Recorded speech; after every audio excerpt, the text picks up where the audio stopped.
Jika negara Iran memiliki Selat Hormuz yang mengendalikan sekitar 20% pasokan energi global, maka Indonesia memiliki Selat Malaka yang bahkan jauh lebih hebat dari Hormuz.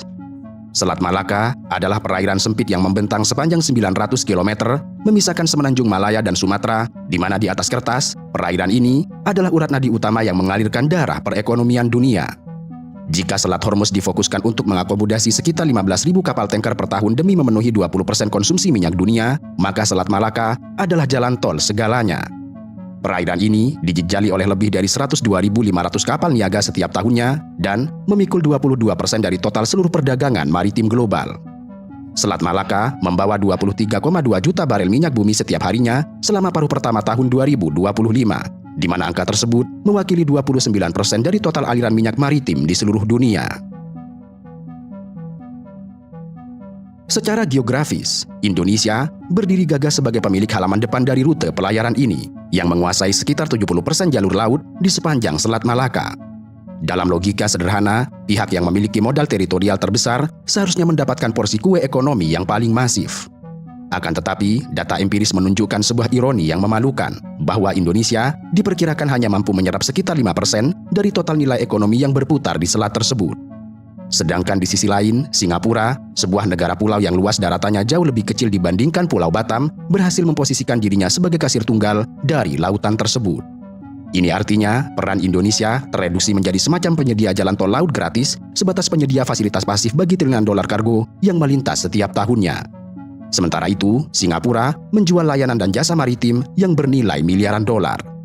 Dan tentu saja, ini bukan sekadar ketimpangan nasib, akan tetapi hasil dari perbedaan fundamental dalam memandang lautan, bahwa menguasai daratan atau perairan di era modern terbukti tidak memiliki arti apa-apa jika tanpa adanya penguasaan terhadap sistem, layanan, serta ekosistem penunjangnya.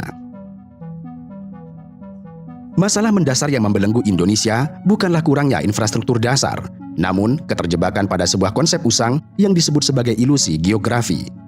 Dalam era modern dan ekonomi yang serba terkoneksi, paradigma tentang kekuatan maritim telah mengalami pergeseran absolut. Menguasai bentangan air dan daratan sama sekali tidak memiliki keunggulan kompetitif tanpa adanya penguasaan terhadap sistem serta layanan yang kompleks. Pembangunan fisik pelabuhan, betapapun besarnya, tidak akan menghasilkan perputaran ekonomi jika tidak dibarengi dengan pembangunan ekosistem perangkat lunak yang sangat andal. Indonesia memang telah membangun proyek pelabuhan hub internasional seperti Kuala Tanjung di Sumatera Utara dan Bitung. Pelabuhan-pelabuhan ini dibangun dengan harapan dapat memecah dominasi Singapura dan menarik kapal-kapal besar untuk bersandar. Kendati demikian, harapan tersebut berbenturan keras dengan realitas operasional logistik dunia. Kegagalan pelabuhan-pelabuhan strategis ini berakar pada isolasi konektivitas antar moda. Berbeda dengan Singapura yang memiliki jaringan rantai pasok global tanpa hambatan, pelabuhan di Indonesia tidak terhubung secara efisien dengan zona industri di daratan.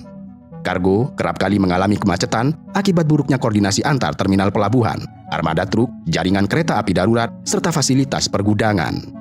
Ketidakefisienan ini melahirkan apa yang sangat dihindari oleh industri logistik, yaitu pembengkakan biaya serta waktu. Selain itu, kegagalan ini juga disebabkan oleh masalah birokrasi serta ketertinggalan teknologi. Di saat kompetitor regional telah menggunakan otomatisasi robotik dan kecerdasan buatan untuk mengelola tumpukan kontainer, operasional pelabuhan di Indonesia masih sering diwarnai oleh tumpang tindih kewenangan antara pemerintah pusat, pemerintah daerah, serta instansi kepabeanan yang mengakibatkan regulasi berbelit-belit. Dan kemudian, ketiadaan ekosistem logistik pintar tersebut menyebabkan waktu sandar kapal menjadi jauh lebih tidak dapat diprediksi. Melihat perbandingan antara Pulau Batam dan Singapura adalah melihat bagaimana ilusi geografi dikalahkan telak oleh servis.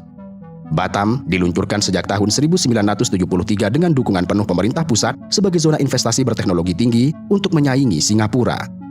Secara geografis, Batam dan Singapura memiliki akses yang identik ke perairan Selat Malaka dan Selat Singapura. Akan tetapi, Batam selalu dihadapkan pada masalah overkapasitas infrastruktur yang tidak selaras dengan permintaan, ditambah regulasi zona perdagangan bebas yang berfluktuasi dan iklim investasi yang rentan terhadap dinamika politik nasional. Sementara Batam terus berkutat dengan pembenahan internalnya, Singapura mengeksekusi visi masa depan melalui proyek Tuas Megaport. Pelabuhan yang diresmikan fase awalnya pada tahun 2022 ini dirancang bukan sekadar sebagai tempat bersandar kapal, akan tetapi juga sebagai keajaiban teknik otomatisasi. Ketika selesai seluruhnya pada era 2040-an, Tuas Port akan mampu menangani 65 juta TEU per tahun secara otomatis dan hampir menggandakan kapasitas Singapura saat ini. Tuas Port dibangun menyatu dengan ekosistem bisnis Jurong Lake District serta Tuas Industrial District, menciptakan sebuah koneksi yang menyerap segala bentuk industri maritim di satu tempat. Dan melalui pendekatan ini, Singapura tidak menjual lokasi pelabuhan, namun menjual efisiensi tingkat dewa yang tidak bisa ditolak oleh kapitalisme global. Singapura, dalam hal ini, adalah pihak dengan modal daratan paling sempit yang berhasil mengeruk porsi keuntungan terbesar. Pendapatan pelabuhan Singapura terus mencatatkan rekor fantastis yang mempermalukan pelabuhan-pelabuhan pesaing di kawasan. Secara makro, pendapatan pelabuhan Singapura menembus angka miliaran dolar dengan kontribusi sektor maritim mencapai 7% dari total produk domestik bruto negara tersebut. PDB Singapura pada tahun 2026 diperkirakan berada di angka 572,47 miliar dolar secara nominal. Dan kontribusi 7% ini berarti sektor maritim Singapura telah menyumbang puluhan miliar dolar tunai ke dalam kas negara. Singapura memposisikan dirinya sebagai pompa bensin lautan terbesar di dunia. Penjualan bahan bakar laut menyentuh angka 56,77 juta ton pada tahun 2025, mengalami kenaikan 3,4% dari tahun sebelumnya. Singapura sangat tanggap terhadap isu dekarbonisasi global, yang hal ini terbukti dari lonjakan konsumsi bahan bakar maritim alternatif yang mencapai 1,95 juta ton. Tidak hanya itu, mereka merampingkan proses transaksi bahan bakar ini dengan teknologi Electronic Bunker Delivery Node. Digitalisasi dokumen ini menghapus keruwetan pengerjaan manual, meningkatkan transparansi kualitas bahan bakar, dan menghemat hingga 40.000 hari kerja bagi industri setiap tahunnya. Dan pada akhirnya, inovasi teknis semacam ini memperlebar jurang efisiensi antara Singapura dan Indonesia. Pilar terkuat dari dominasi servis Singapura adalah sesuatu yang tidak memiliki wujud fisik di pelabuhan, yaitu kepastian hukum serta perlindungan finansial.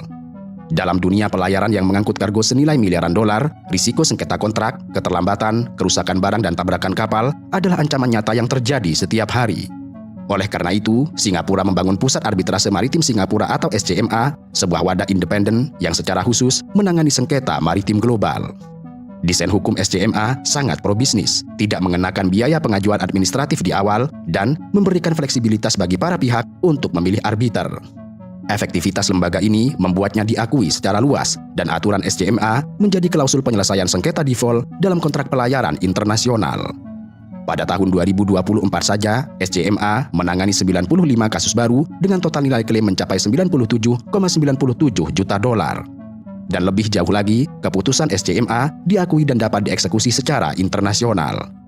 Hal ini sangat kontras dengan sistem pengadilan di banyak negara berkembang, termasuk Indonesia yang seringkali dipandang oleh investor multinasional sebagai lamban, birokratis, dan tidak memiliki spesialisasi teknis di bidang maritim.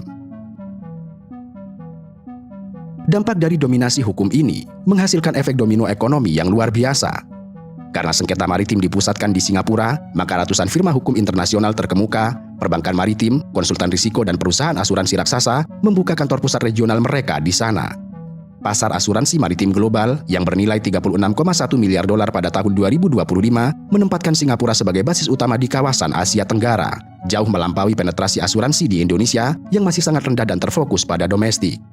Melalui ekosistem inilah, Singapura menyerap kekayaan dari Selat Malaka. Mereka tidak membutuhkan garis pantai yang panjang. Mereka hanya menyediakan meja arbitrase, polis asuransi, dan fasilitas pompa bahan bakar, dan membiarkan uang dari kapal-kapal yang melewati perairan Indonesia mengalir deras ke sana.